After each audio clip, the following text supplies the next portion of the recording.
Assalamualaikum warahmatullahi wabarakatuh. Akkam maamiltoota chaanaalii Woliin Studio nageenyi badhaadha.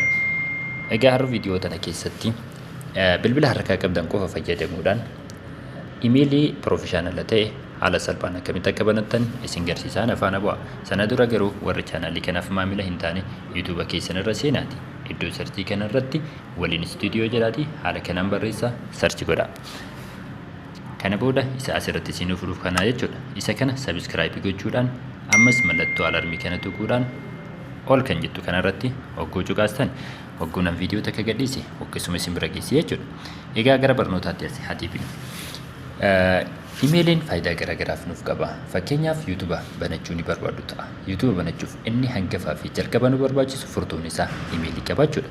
Akkasuma hojii onlaayinii garaagaraa hojjechuu yoo barbaadan ta'e imeelii yoo qabaanne homaa hojjechuu hin dandeessan. Akkasuma onlaayinii irra dokumentii garaagaraa kaa'achuudhaaf imeelii akkaan nuuf barbaachisaa jechuudha. Kanaaf egaa haala salphaa ta'een bilbiluma harka keenya irraa qabnu qofa fayyadamuudhaan imeelii Profeshinala ta'e akkamitti akka banannu tokko lama jeetiin isin garsiisaa nafana ja'a. Imeelii kana banachuudhaaf karaa garaagaraatiin banachuu dandeenya. Gara settingii bilbila keenya irraa qabnuudhaan seenuu dandeenya. Akkasuma gara browser bilbila keenya irraa qabnu seenuu dandeenya. Fakkeenyaaf Chrome irraa yoo kan galtan ta'e Chrome irra seenuudhaan iddoo sarchii kana irratti create Gmail account jettanii gaafa barreessitan haala kanaan jechuudha akkanatti isinii dhufa. Sana booda achumaan create gochuu dandeessan. Anna biraa ammootu browsera Gmail kanarra garuudhaan banachuu dandeessan. Kanaaf anamame karaa Gmail kanaan isin garsiisaa jechuudha. Gmail keenyarra ni seenna. Erga seenni booda asiin sarara sadiin kun ni jirtiimi. Ishee kanarratti tuquudhaan gara gadiitti buuna jechuudha. Gara gadiitti gaaf buuna setting kan jettu jirti. Setting kana bira dhufuudhaan add account kan jettu kana irratti cuqaasuudhaan banachuu dandeenya. Kun ani imeelota biraa waan irraa qabuuf haala saniin dhufa. Keessan yoo dhufu baate asirratti iddoo sign jettu jirti. Ishee san tuquudhaan itti fayyadamuu dandeessu. Amma kun loogoo kiyya account biraa waan qabuuf kana naaf fide. Isinis bakkuma kana irratti tuquudhaan maal gootu add another account kan jettu kana cuqaastu. Amma immoo Google kan jettu kana irratti waggoota akka isin tuqtan asitti bilbilli kiyya secretiin cufamee waan jiruuf isa baneenaan jedha banee jira. Egaa obsaan eegdu.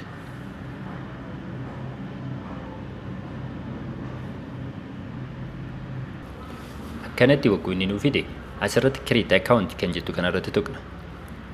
For my personal use kan jettu kana irratti cuqaasna. Asitti egaa maqaa keenyaa fi maqaa abbaa keenyaa galchina.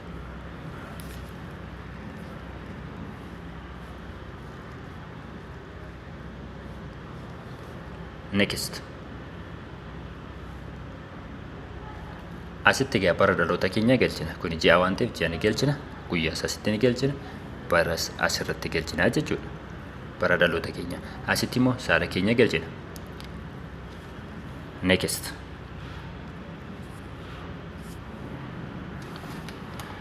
Egaa asitti kaa iddoon murteessaa ta'e. Amma asitti kunoo teessoo keenya nuuf kennaa jira yookiin imeelii keenya nuuf kennaa jira jechuudha. Nuti yoo barbaanne kana disnee kan biraa galchuu dandeenya. Inni kun amma haala kanaan naaf kenna. Ani kun nan barbaachisu yoo jedhe create your own Gmail account kan jettu kana irratti tuquudhaan asitti kennaafi jechuudha.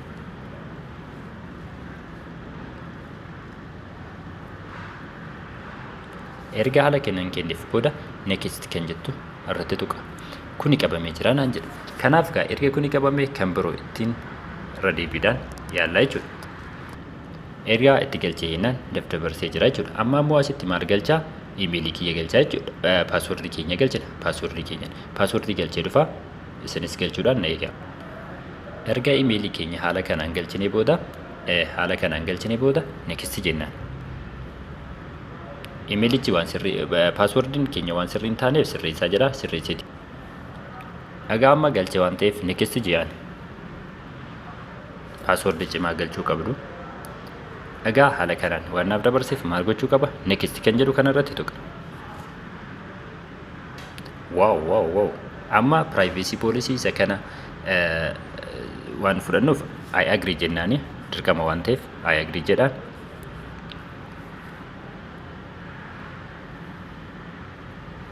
Obsaan eegdu sammuudha.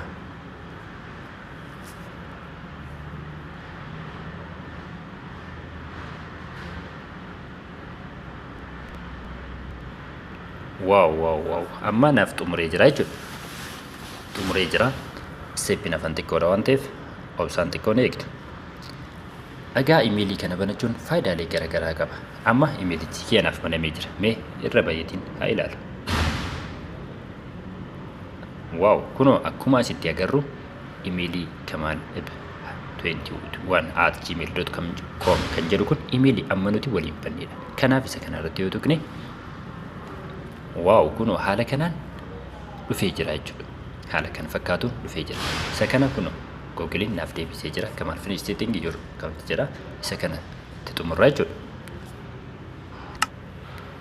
Waaw. Haaluma salphaa ta'e kanaan imeelii Profeshinala ta'e banannee jirra jechuudha. Ergaa kana booda imeelii kana namaaf erguudhaan ergaa garaagaraa waliif dabarsuu ni dandeenya. Imeelii kana fayyadamnee YouTube keenya banachuu dandeenya. Hojii onlaayinaa kamiyyuu dalaguu dandeenya jechuudha. Kanaaf haala kanaan haala salphaa ta'e kanaan imeelii akkamitti akka banattan isin garsiisee jira. Isin ammoo hiriyoota keessaniif share gochuun dirqama keessani.